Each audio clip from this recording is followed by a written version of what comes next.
The Outlander, Gil Adamson. Now, this is a Canadian author.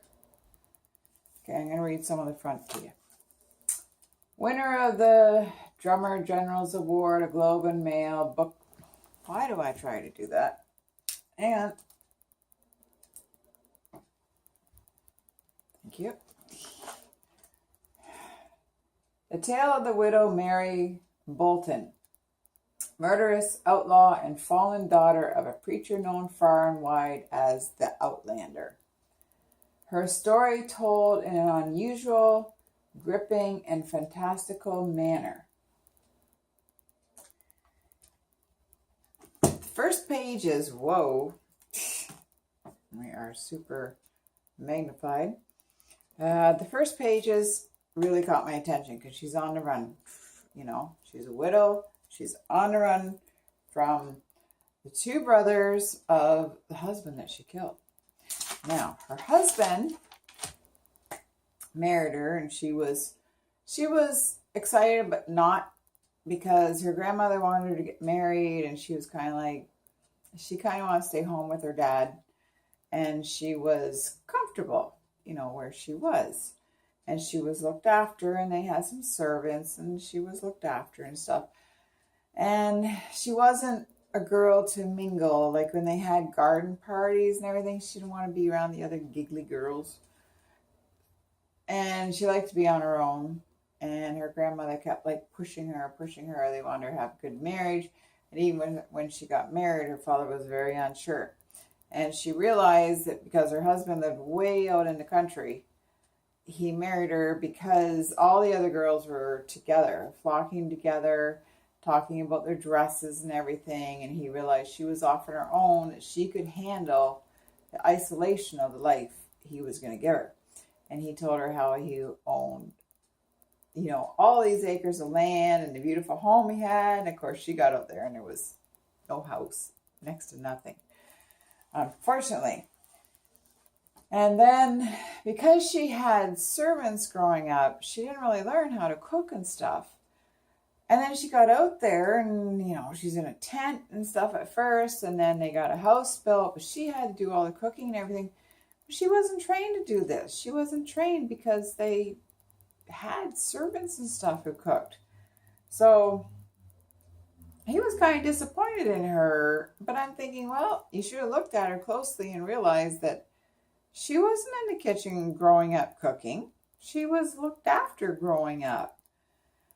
But anyways, he turned out that when it came to the bedroom, he was very forceful. He wouldn't look at her. He was very rough with her and just kind of, you know, flipped her over and did her. And, you know, there was nothing nice about it. So then she ended up pregnant, and she had a baby boy, which was a difficult birth. But he came home all happy. And she was like, you know, it was very contagious that he was all happy, very happy. So, but she kind of found out that he was happy because I guess he was going in town and finding other women. And then she has a visitor one day by a young pregnant girl after she had lost her baby boy, because she gave birth to her baby boy, but he was very sickly and he ended up dying, which was really hard on her. And anyways, then she found out her husband was, you know, fooling around on her, and she decided to get rid of him. You fool around on me, you're out of here, you're dead in this case. And so now she's on the run. So the first few pages really grab, well, my interest anyways, because she's on the run from the two brothers of the husband that she killed. And she's in the mountains, and she's isolated, and she has to survive, which she's not used to, obviously. Now in this book, she tends to have a lot of insomnia. I know she's out in the wilderness at first and she's starving and everything, and then a kind lady from her church. She ends up going into this church because her father had been a minister. So this is very comforting to her. And this kind lady takes her in. And then anyways, she ends up in the mountains. And she ends up with a lot of insomnia.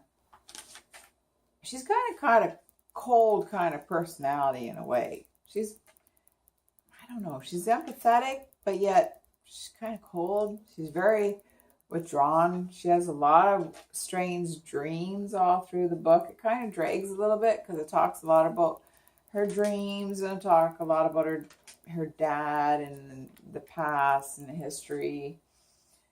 So the brothers come after her, so she has to keep on the move. So during the book, she meets a variety of different characters, so she's on the move. I just found that I'm not done the book, but she never seems to really develop. She never seems to grow. I am on page 252. I don't know how many pages there are to the book. 387. I don't feel that she kind of really grows during this book and figures out what she's going to do. And then the brothers get a tracker, and she's up in the mountain, and she meets a man, and she falls in love with him, but then he's a man who's been in the wilderness for a lot of years on his own. So he ends up leaving her. I don't know. It kind of drags in a way, and she goes when he leaves her, she starts carrying on, and then another guy finds her. And then he gets her into a town, leaves her there with the preacher. And she stays with him. Other things happen. I'm just basic. And then you meet all the characters that she meets there. But it's kind of like dragging. It switches back a little bit to the man she found in the woods that she fell in love with. And then it switches over to the two guys with the tracker that are looking for her. And then it switches back to her with the preacher and the people that he knows and the town folks. But kind of in a way, nothing happens. And she never seems to really grow. I don't know how to explain it. But anyways, I'll finish up the book. I want to know what's going to happen to her, but it's not really exciting. It's okay. It kind of drags a bit because the people in the town get telling their life stories, and then they get sitting around a fire and they start telling ghost stories, and I'm going, let's move on. Let's do something here. But anyways, I'm going to carry on and see what happens to her, and then I'll be back.